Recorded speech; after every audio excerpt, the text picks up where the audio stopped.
Let's talk about how this plays out in business. I'll share a story with you about a marketing agency we worked with. This agency was full of talented people, but their campaign process was slowing them down. When they came to us, projects were taking 45 days on average to complete. Clients were frustrated and the team was overwhelmed. It wasn't because of a lack of effort, it was actually a workflow that wasn't working for them. At first, they came to us to add new automation and even explore AI to speed up their processes. But before we went down that rabbit hole, we had to take a step back.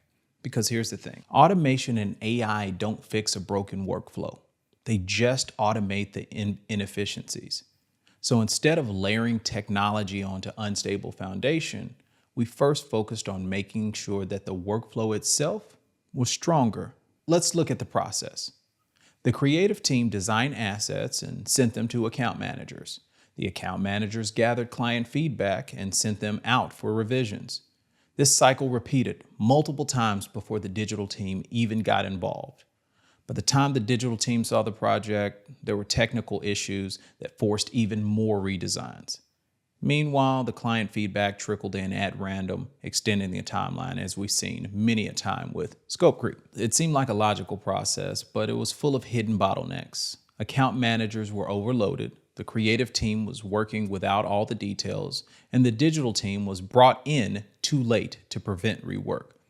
To turn things around, we made 4 key changes. Number 1, we started with clarity. All teams met up front to align on project goals and requirements.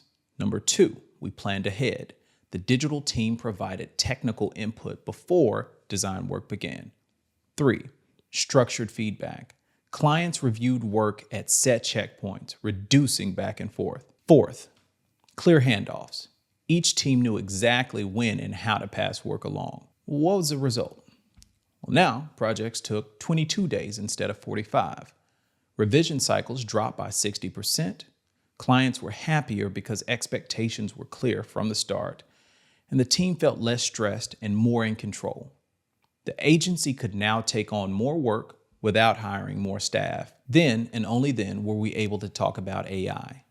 Now, instead of trying to force technology into a broken process, they had a solid foundation to build on. This is what workflow transformation is about. It's not about speed. It's about creating clarity, reducing friction, and unlocking more of what's possible. When we build workflows that support the people behind them, everybody wins: the team, the business, and the clients they serve.